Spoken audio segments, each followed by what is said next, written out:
আসসালামু আলাইকুম আমার সকল প্রিয় আপু এবং ভাইয়ারা, আপনারা সবাই কেমন আছেন? আশা করছি কাছে এবং দূরে, দেশ এবং বিদেশে যে যেখানে বসে আমার আজকের ভিডিওটি দেখতেছেন, আল্লাহর রহমতে আপনারা সবাই অনেক ভালো আছেন। আর আমরাও আল্লাহ তাআলার অশেষ রহমতে আলহামদুলিল্লাহ বেশ ভালো আছি। বরাবরের মতো চলে আসলাম নতুন আরও একটি ব্লগ ভিডিও নিয়ে। আমি হাসনা হেনা। আজকের ভিডিওটা আমি শুরু করেছি সকালবেলা ঘুম থেকে উঠেছি। এক কাপ চা না খাওয়া পর্যন্ত আমার ঘুম যাবে না। চাটা আগে বসিয়ে দিয়েছি, তারপরে আমি অন্যান্য কাজ করব। বরাবরের মতো যে কথাটা না বললেই নয়, আজকেও সেটাই বলতেছি। প্লিজ আপনারা আমার ভিডিওটি না টেনে ফুল ভিডিও দেখবেন, আর ভিডিও দেখার শুরুতে একটা লাইক দিয়ে আমার ভিডিওটা কন্টিনিউ করে রাখবেন। আপনাদের একটা লাইক আমার ভিডিওটা বহুদূর পর্যন্ত নিয়ে পৌঁছে যাবে, আপনাদের মতো আরও অন্যান্যরাও দেখতে পারবেন। চা রেডি করে বসে পড়লাম। সকালবেলা আমার প্রথম খাবারই এক কাপ চা, 2 পিস বিস্কিট আর 1 গ্লাস পানি। এটা না খাওয়া পর্যন্ত মনে করেন আমার মাথা ভারী থাকবে, আর আমি কোনো ধরনের কাজ কাম করতে আর কোনো ধরনের মনে করেন শান্তি পাবো না। চা খাচ্ছি আর লাইভে আছি। আমার বিভিন্ন আপু এবং ভাইয়েরা বিশ্বাস করেন না যে এক ফোন দিয়েই মনে হয় বিভিন্ন লাইভে যাই না।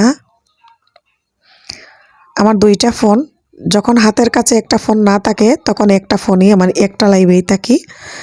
চা খাইতেও লাইভে, খাবার খাইতেও লাইভে, কাজকর্ম করতেও লাইভে, রান্না করতেও লাইভে। অলওয়েজ আমি লাইভেই থাকি। আমার একটা নেশা হয়ে গিয়েছে। আমি নিজে যতদিন ধরে লাইভ করতেছি ততদিন থেকে অন্যান্য লাইভেও আমি ঘোরাফেরা করি। আমার ঠিকমতো ঘুম নাই, খাবার নাই, খাবারের রুচি নাই, আমার কোনো শান্তি নাই। আজকের বাজার নিয়ে আসলাম, ওয়ালিদের বাবা আমার হাতে দিয়ে দিল। আমি নিয়ে এসেছি গরুর মাংস, শসা বলতে কিরা আর গাজর, আরেকটা বড় মূলা নিয়ে আসছি। আমাদের এক আপা দিয়ে গেছেন পিঠা, আরেক আপা দিয়ে গেছেন কুমড় বড়ি, এটার নাম।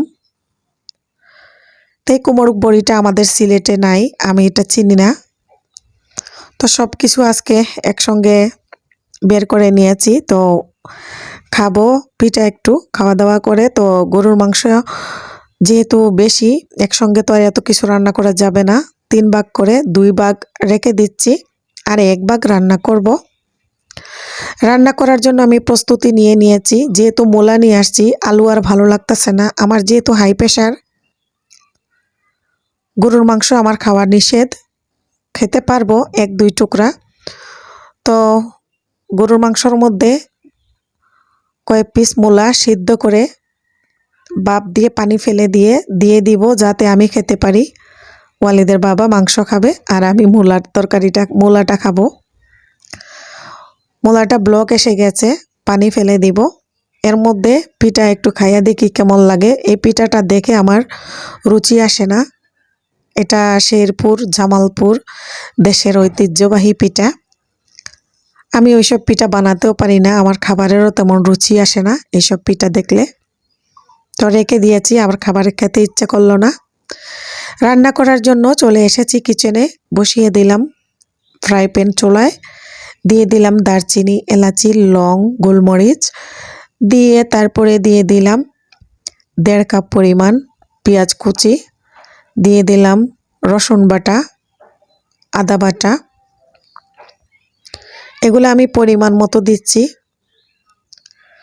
আমি ভিডিওর মাধ্যমে যেগুলো আপনাদেরকে দেখাই সেগুলা আমার দৈনন্দিন কিছু কিছু অংশ, কাজের, রান্না বান্না, এগুলাই দেখাই। কারণ সারা দিনের আমাদের যত কাজ আছে সব তো আর ভিডিওর মাধ্যমে দেখানো যাবে না। এখন দিয়ে দিলাম হলুদের গুঁড়া, মরিচের গুঁড়া, ধনিয়ার গুঁড়া, জিরার গুঁড়া, মাংসের মশলা, দিয়ে মশলাটা ভালো করে আমি কষিয়ে নিব। রান্নাবান্না কিন্তু আমার সব আপুরাই পারেন। তা আমার কাছে মনে হইল কিছু কিছু বাইয়া আছে ব্যাচেলার থাকে, বিদেশে থাকে, কিছু আপু ব্যাচেলার থাকে, রান্নাবান্না পারেন না। তো আমার রান্নাটা আমি দেখাই, যদি আমার রান্নাটা দেখে আপনাদের একটু ভালো লাগে আর এইরকম করে আপনারা রান্না করেন, আমি আশা করি আপনাদের উপকারে আসবে। আমি যেভাবে রান্না করেছিলাম মাশাআল্লাহ, আমি যখন খেয়েছিলাম আলহামদুলিল্লাহ খুবই মজা হয়েছিল। মাংস রান্না বসাই দিয়েছি, কোনো পানি অ্যাড করিনি, মাংস থেকে পানি বের হয়ে গিয়েছে। বারবার আমি কিছুক্ষণ পর পর 10 মিনিট পর পর নাড়াচাড়া করে দিচ্ছি। দিয়ে দিয়েছিলাম একটা টমেটো কেটে। মাংসটা আমার মোটামুটি সিদ্ধ হয়ে গিয়েছে। এখন আমি দিয়ে দিয়েছি সেদ্ধ করে রাখা মূলা।